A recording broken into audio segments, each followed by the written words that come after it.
America is not ready for electrification. It's just not ready for prime time at all, not even close. And so they say they want to go electric. 50% of vehicles be electric by 2030.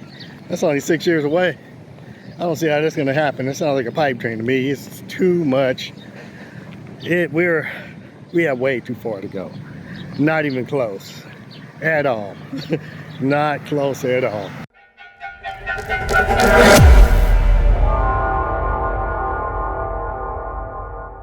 Hello everyone, welcome back to my channel. Hope you're having a great day today.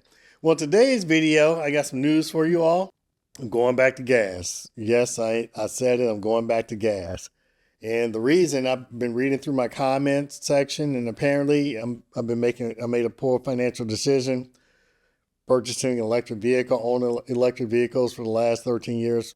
And it has resulted in basically a waste of my time, apparently. So what I'm going to be doing today is I'm going to be testing that theory out. So I'm going to be driving my gas vehicle again, and I'm going to calculate everything and just to see how much time I'm actually wasting with this electric vehicle and how much of my money I'm wasting too. Also, if you've been getting value out of this content, go ahead and hit that like and subscribe button. I really appreciate it. And I really appreciate all the support I've been getting so far. It's been great, and all the engagement in the comment section. So let's go ahead and get into this. Well, today it's pretty early. It's pretty cold outside. I think it's around 15 degrees. And I just wanted to do a video based on a lot of comments I get in my comment section about how impractical electric vehicles are over gas vehicles, especially going to charging stations on road trips, although those are limited, maybe happen once a year, if that. So I just want to do a comparison. I do own a gas vehicle, and because of that, pretty sure that I can give a pretty unbiased view and a pretty good compare and contrast between the two and why I definitely would prefer one over the other. So let's go ahead and get into this. And so the vehicles I'm going to be comparing today. So I have the Rivian R1S right here. And over here I have a Mazda CX-9.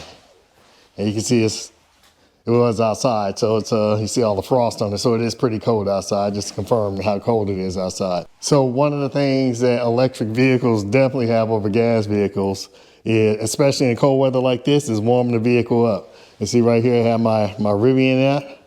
And if I want to warm this Rivian up, all I need to do is just go right here and then hit this.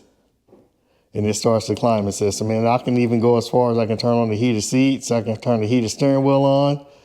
And in fact, I can set a schedule. So if I want to set a schedule, you know, what time I want this vehicle to heat up, I can do it right here in this app. And so one of you may say, but I can do that with the app of my gas car. I can do the same thing. I can auto start it and all this other good stuff. Same thing. And I agree, that's true. However, there's one major difference.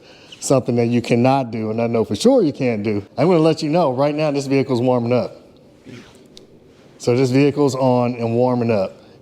And you probably can't tell. You may be able to hear a faint sound of the system's running. But if I open this door here, now you can really hear it running. And so it's all heating up here. And so while you're in the comfort of your home, you can let your vehicle heat up. And you say, well, I can do the same thing with my gas car, but here's a big difference right here. You see that garage door? That garage door is closed. And I don't have to open it up. I can let my vehicle warm up right here in the garage with the garage door closed. Now, we have this vehicle also, this is a Mazda CX-9. This is a very nice vehicle. This is a very reliable vehicle, very good vehicle. We had it for probably for over 6 years now. Yeah, check that out. That didn't last long. That's pretty bad there. And then over here, look at that. No brake dust. Another thing I like about these electric vehicles is that you need to use the brakes so you don't get brake dust. Your rims can stay clean. When you look at that over there, totally different story. But let me, and I'm sure a lot of you are familiar with this. No, I'm just doing a demonstration real quick like. So I'm going to go ahead and hop in the Mazda. Okay. And of course, this doesn't have auto start. Just This is something we could have had added to the vehicle, but we didn't have it. And of course, you had to push to start. You go ahead and get out of this thing. Oh, this thing has 91,000 miles on it. So I got to start it up. And the garage door is closed. And I know what you're thinking, and I'm thinking the same thing. If I want to continue to live, and my family's in the house too, if I want them to continue to live, I better open this garage door up. So let's go ahead and do that. And so now I have the garage door opening up. And you see all this exhaust coming out, all this poison.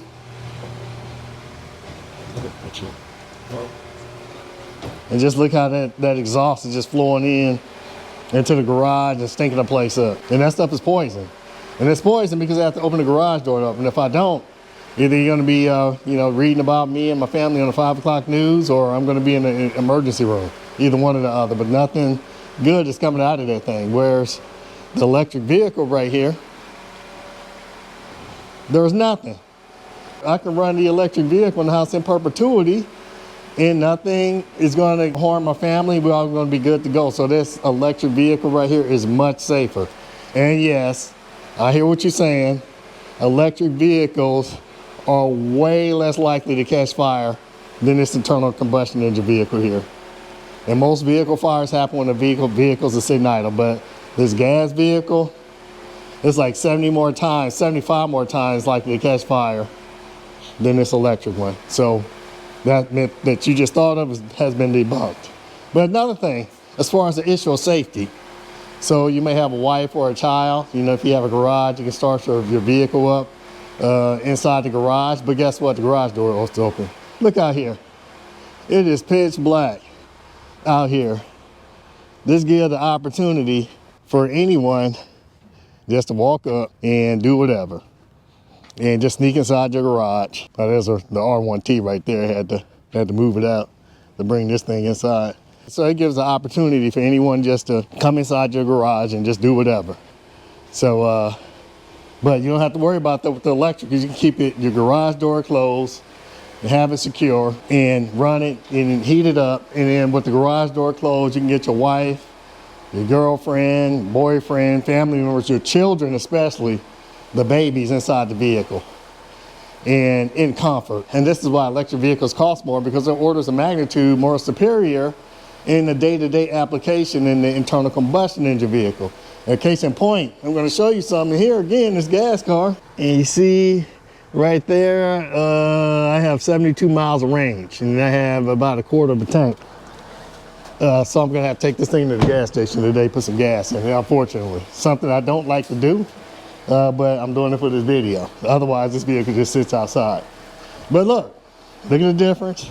And I'm sure someone say, well, you don't have to warm the vehicle up that long. You can just hop inside and drive. Yes, I can. I agree. But I don't like riding when it's in the negative digits or single digit or in the teens like it is right now. And especially if you have a young child, a newborn baby. Why would you put your newborn baby in a freezing car? Unless it was some type of emergency situation. But here, I'm gonna have to let this thing warm up. I'm gonna have to keep my garage door open while I do it. And so even while I'm putting my child in the car, they're gonna still be exposed to the elements. Obviously, when they get to their destination, it's probably gonna happen anyway, but why double the discomfort when you don't have to? Oh man, that Rivian looks real nice, look at that. Oh yeah, baby. Yeah, just let me know he's still here. It's like, what you doing? You gonna take that raggedy gas car? You're not taking me? Yeah, baby. That's a nice looking vehicle right there. Night, night, baby. I'll be back for you. I believe this is a good comparison. These are both 3-row SUVs. That's a 3-row SUV. This is a 3-row SUV also. Of course, there's a big price difference. Brand new, this is like $55,000. That was like 6 years ago. Adjusted for inflation, that might be like 70. And this one was 100. So big price difference in there, but obviously there's a reason why it's a big price difference. Oh, and also one thing I forgot to mention is fueling. I just mentioned I have to take this thing to the gas station. Here's the gas station for this vehicle. And so instead of braving the cold and having to go out there and go to the gas station where the criminals and the carjackers like to hang out, I can just do this. With the garage door closed in the comfort of my own home, just do this. And then plug that in. and it's charging. And see right here with the green light, it's showing that this vehicle is charging. And so right now this vehicle is filling up. Right here at the comfort of my home, I'm filling this vehicle. It's easy as plugging in your cell phone. So a lot of people say, hey, how hard is it to charge a car? If you have trouble plugging in your cell phone and charging your cell phone up, then I'll say you probably shouldn't get an electric vehicle. You probably should stick with gas. But yeah, so I'm gonna go ahead and hop in, and I'll see y'all back a little later. All right, yeah, this is, whoa boy. There's a big difference driving this vehicle here. Pretty big difference. The engine noise, the vibrations, and this is why I say you cannot compare any electric vehicle to its gas counterpart, like the Chevy Equinox EV for example. You cannot compare that to the Chevy Equinox gas car, because the electric vehicle is going to have more torque, more power, a better, smoother ride than its gas counterpart, which is why it costs more. It's just a better driving experience overall. And yeah, I mean, this is tolerable, but just coming out the Rivian, oh my God, this is like sweet torture, baby. This is like sweet torture. Not saying this is a bad vehicle. I'm just saying that the electric vehicles are just way more superior as far as the ride quality, the security, you know, not having to use the brakes, you know, when I take my foot off the pedal and this vehicle starts rolling forward. And yeah, I don't like that. But, you know, this is a relatively good vehicle. It's been taken well care of. The maintenance cost on this vehicle has been triple, if not more, the 4 electric vehicles I own, all combined. And so, yes, I know for a fact, and this is just for routine maintenance. You know, obviously this vehicle has more miles on it, but it had a lot of miles on my other electric cars I owned also. So in orders of magnitude, more maintenance, more things to go wrong. In fact, we just got to replace the battery in this. But I'll see y'all back when I get to my destination. Okay, I arrived to my destination, and over the last 352 miles, that this vehicle is averaging 20 miles a gallon. And so I'm sure if I look at the Mazda website, it's gonna show a lot higher. But 20 miles a gallon, this is this is like a mid-size 3-row SUV, and it's only getting 20 miles a gallon. So, and I know a lot of the calculations I was doing with my Rivian R1T, I was using 20 miles a gallon, and that truck, it weighs 7,000 pounds, can tow 11,000 pounds, 835 horsepower, do 0 to 60 in 3 seconds. And so, and it still is way more efficient and costs less to operate than this Mazda CX-9, which is a very common, very good SUV, but not even in the same stratosphere as a Rivian's, or an electric vehicle for that matter, because the electric vehicles are just way more efficient than gas, almost, I believe, like 85 to 90% efficient, where internal combustion engine is probably around 26% or something like that, maybe 30% efficient. And I think it's in the 20s, but I'll put the actual number right up here. But yeah, so I just wanted to show you that, and I'll see you all back later. And we're gonna stop by the gas station. I'm gonna time it and everything. And so we're gonna calculate route deviation. So how long off my route does it take, including the time to fill up, is gonna take me to fill this vehicle up, you know, versus with my electric vehicle, I can just drive straight home and fuel up at home. And I'll see you all back a little later. All right, I am back and about ready to head out. And just to show you again, I guess the temperature did warm. It says 50 degrees now. I don't believe that. It's pretty darn cold outside. So yeah, I'm ready to head out to the gas station. I'm looking forward to this. And this is after driving an electric vehicle before, I just get spoiled. I'm just glad I remember to turn the car off, because last time I drove this vehicle, I forgot to turn it off, because in my Rivian, you just get out of it. And you get in and you just take off and you get out. There's no pushing any buttons. You just get in and get out of the vehicle. And it starts up automatically and it turns off automatically. But yeah, so I'm gonna see you all back in a few. All right, I am cruising in the Mazda CX-9. And this is a good vehicle. This was, I can't remember the name of the trim, but it was the highest trim you could get. You know, with this red leather in here. Nice vehicle. However, I have to say, after driving an electric vehicle, I've gotten spoiled.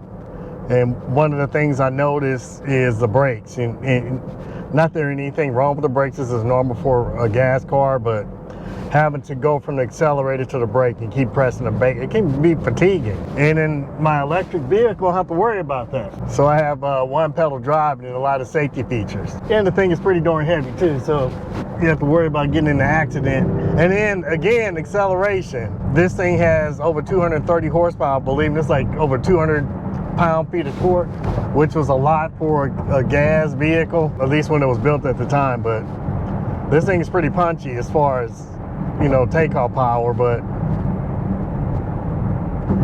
it's inferior compared to the Rivian, obviously, and that's why that horsepower and that instant torque really matters. I didn't feel safe, as secure as I would in the electric vehicle. I know if I hit the accelerator, I'm gone, and I can, you know, maneuver pretty quickly. And those vehicles are more balanced because the heavy battery have a lower center of gravity, so it drives just more securely. But this is good for what it is. Before I purchased this, I did a lot of research on it. I think this was like the car of the year it came out, or whatever point. And someone may say, hey, but that's an older vehicle, you're kind of comparing it to a newer vehicle. However, I also tested the Mazda CX-90, and it was a plug-in hybrid. I was really looking at that plug-in hybrid. We test drove, and I'll put some footage in here of us, you know, test driving that vehicle. And so, you know, what the outcome is, obviously, you know, and the reason why I was looking at it is that we went on one of our first long road trips. We went to Florida, and where we went, there weren't any charging stations, and this was a few years ago, I believe. At one point, I had to drive 70 miles to go to a charging station because there weren't any. That was the closest one around. Yeah, so the charge is working just fine. I think at this charging station, only one was down, but it's a location that's a problem. And I'll show you when I get a little closer. America is not ready for electrification. It's just not ready for prime time at all, not even close. And so they say they want to go electric. 50% of vehicles be electric by 2030. That's only 6 years away. I don't see how that's going to happen. It sounds like a pipe dream to me. It's too much. We have way too far to go. Not even close at all. Not close at all. Oh, it's another Rivian. Another Rivian. Interesting. Oh, my wife would like to see this. And so we have another Rivian right here, charging up. Nice. Very nice. But look at this ridiculous location. They got these chargers right here on this busy street. And somehow you gotta be able to back out of this mess. Pretty silly. And of course there's nowhere to wash your windshields or anything like that. Yeah, just ridiculous. But anyway, I'm ready to shut this charging session down. I have to charge up as high as I can. I'm in at 98% right now. Yeah, I'm getting really charged now. And this session is 42 bucks. I put in 117 kilowatts, so I can't take the risk of not making it back home because there's no chargers anywhere in this area at all. Closest charger to my location is like 200 and some miles away. Ridiculous. So anyway, I just wanted to rant about that, and I'll see you all a little bit later. And yeah, I didn't like that. My family didn't mind, but I did. And so yeah, so I was looking at, you know, for my wife, not for me. You know, I was like, and also I didn't want my wife sitting at a charging station at night, or a gas station for that matter. I don't want to go into either one. So I was looking at a plug-in hybrid. But after driving it, yeah, I ended up getting obviously I got a Rivian R1S instead. And so yeah, it sounded like a good idea until I actually drove it. And they said it was a decent vehicle, nice looking vehicle, priced around maybe 50, 60,000. And at that time, I was also looking at the Cadillac Lyriq. And I didn't get the Lyriq either. That was a close one between the Lyriq and the Rivian. And so I was like, this is a waste. You know, if you're gonna plug a vehicle in, you might as well go full electric at this point because there's enough charging stations. And so if you can plug in at home, and obviously if you're gonna plug in hybrid, I hope you can plug in at home, but the use case didn't make sense. And my efficiency is saying 15.6 miles a gallon, which is not that great, obviously. But we'll keep going on, and I'm gonna be heading to the gas station here shortly. I'm gonna time my stop and just see how long this route deviation is. So I'm gonna start timing at the point of the deviation. And so basically what I mean, you know, I'm gonna have to hit a stoplight. So if the light is green, I'm gonna hit my stopwatch when the light, starting when the time I have to make that turn to go to the gas station. And then I'm gonna end it when I get back on my route, if that makes sense. Because otherwise, if I was in my electric vehicle, I'd be going right to the house. And so any route deviation is something that I would not have to do otherwise, you know, except for the fact that I have a gas card in his hands to go to the gas station, if that makes sense. Okay, I am coming up to my stop. And the light's red right now, which is good. So that should help as far as this vehicle. Looks like I have a green light. We'll see if that holds. Probably not. If I was going straight through, I'd be able to make it. I was going straight home, so let's see if I can make it through here. Because that's the way I would be going, that way. And we'll see. Okay, I'm going to make this light, so I'm going to start now. And I started my stopwatch. And this is perfect. Most times that light is red over there. So this is like the best case scenario. And hopefully this gas station is empty. And we'll see here. Okay, what side is this tank on? So, okay, I can pull up over here. And this is another thing that with gas stations, you know, I look around and you see a lot of people, they pump gas and they leave. And they go inside the gas station. As a matter of fact, the car that's next to me over here, that car is there's no one in the driver's seat. And this gentleman right here just walked away from his vehicle. And that's what I mean about, you know, gas stations and, you know, people come to the gas station, they go inside the gas station. I mean, just look at all the cars parked up here, and I just scroll around so you can see, look at all the vehicles right here, you know, just parked at the gas station, including that car that just pulled up. I think they just got through pumping gas. So now I got to get out and do what I don't like to do, and that's pump gas. So, and I'll see y'all back in a second. Tell you what, it's a lot easier to to plug in at a charging station is going to the gas station. A lot easier. The heck.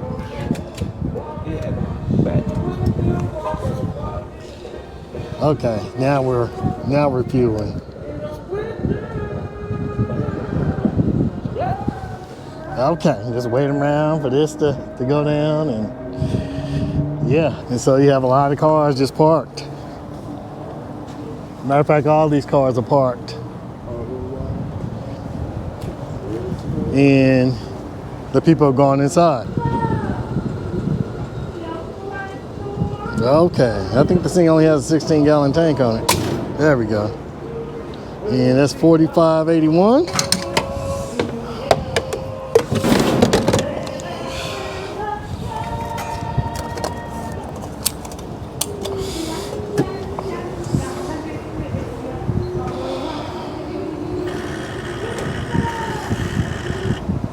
Oh, I guess they didn't give me a receipt. And I still had a clock running. I'm gonna try to get out of here and start this thing up. And right now I'm at 7 minutes.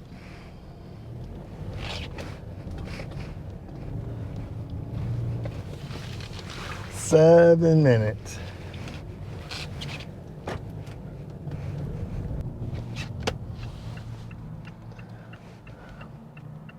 Yeah, this is what I mean by the route deviation. That this is a wait. I mean, I was stuck at a stoplight, so because I wouldn't be stuck at the stoplight because I would have never come over here in the first place.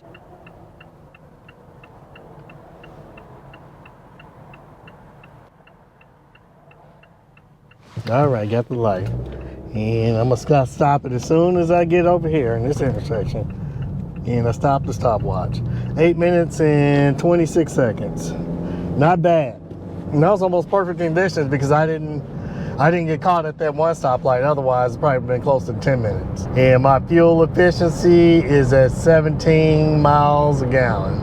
And I suspect this should go up a bit on the way towards home. But yeah, I'll see you all back later when I get home. Okay, I arrived to my destination, and let me just show you what I have here. And so this is getting 18.2 miles a gallon, and it was over the 15.1 mile. Over the last 300 miles or so, it's getting 20 miles per gallon. And it's colder outside, so it's probably accounting for the lower gas mileage. I suspect if I had driven, changed this up on the way in, it'd probably be around the same or even lower, since it was in the teens outside. Now it's 37 degrees outside. So yeah, I'm going to crunch some numbers, and we're going to do some calculations, and then I'm going to see y'all back a little later. So I'm back, and now we're going to break down these numbers.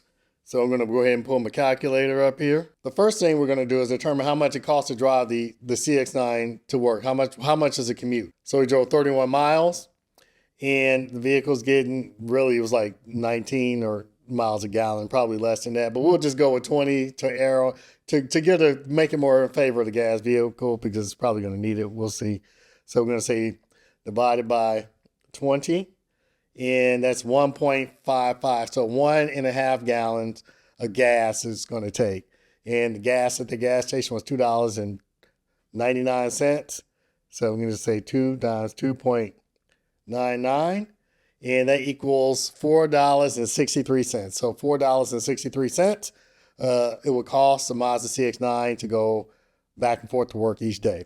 Now, we already know, if you watched my last video, the last two videos actually, I believe, where I did one with the Rivian R1T and one with the Rivian R1S. They both used 15 kilowatt hours for that trip of 31 miles. And so we just say we're going to find out how much that costs if you didn't see that video. So it's 15 kilowatt hours, and we're going to just say times, and that's 13 cents. Actually, it's really less than that, but we're going to favor the gas car in this instance. And so it would cost the Rivian R1S or the Rivian R1T $1.95 a day to make that same trip. And so what's the difference between the two? So let's go back, and we said that it's going to cost the Mazda $4.33, and we're just going to minus the $1.95. And so the Mazda would cost $2.68 a day more than the Rivian R1S or the Rivian R1T. And that may not seem like a lot. And, this is one of the points that when I make purchases or any type of financial decision, I'm thinking about long range. I'm not just thinking about snapshots. For example, a road trip is a snapshot in time where, yes, in a lot of cases, it's going to be more expensive to take an electric vehicle on a road trip. However, road trips account for less than 1% of travel in accordance with the Department of Transportation. So less than 1%. So you're talking about 99% of the time, you're going to be commuting and doing daily driving. That's what most people do. I know at some point we're going years without taking a road trip.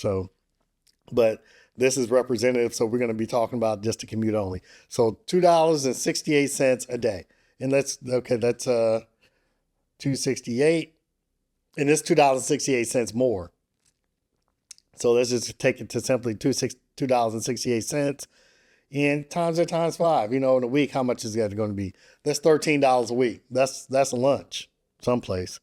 Maybe not nowadays. Maybe you can get a one hamburger McDonald's meal for that amount.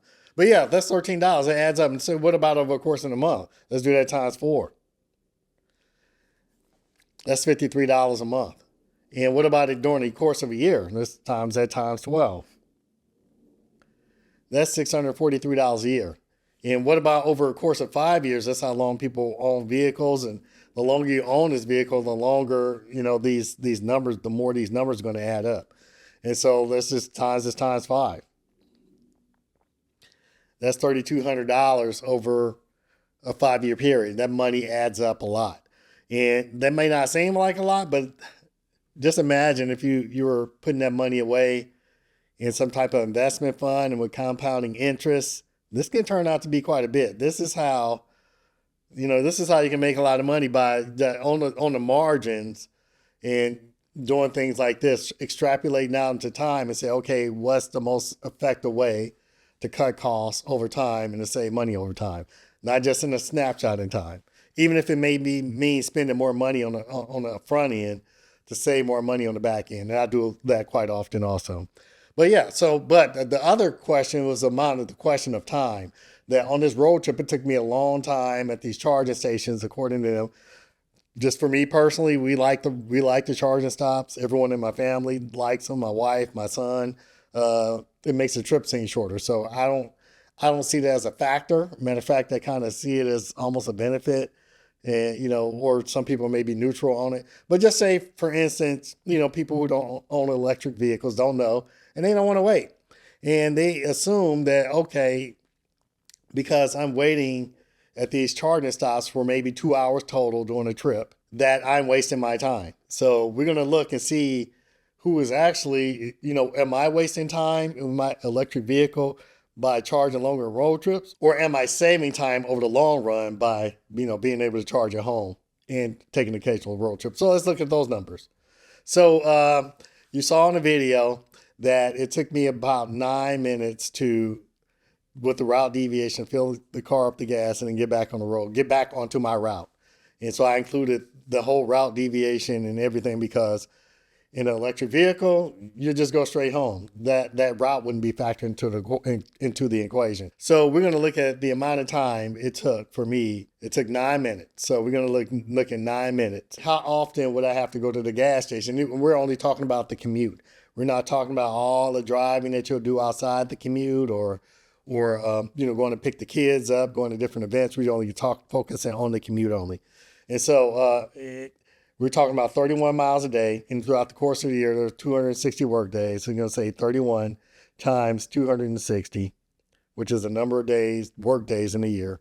And that's 8,060 miles. And so now we know that this vehicle is getting about 20 miles a gallon. So we're going to divide that by 20. And we know we're going to need 403 gallons of gas. And this vehicle holds about 16, 17 gallons of gas. We're just going to go with 16. And we're going to divide this by 16. And this is how many trips to the gas station you're probably going to have to make, at least. And so we're looking at 25 trips to the gas station. And we know that the trip that I took me 9 minutes. So we're going to times this time 9. And we're talking about 266 minutes. And we're going to divide that by 60. And we're talking 73.77 hours. So you're talking almost 4 hours. So throughout the course of the year, you're spending about 4 hours going back and forth to the gas station. And that's not including road trips. This is just the commute only. And you see right here, over time, okay, this is 1 year. This times 5 years.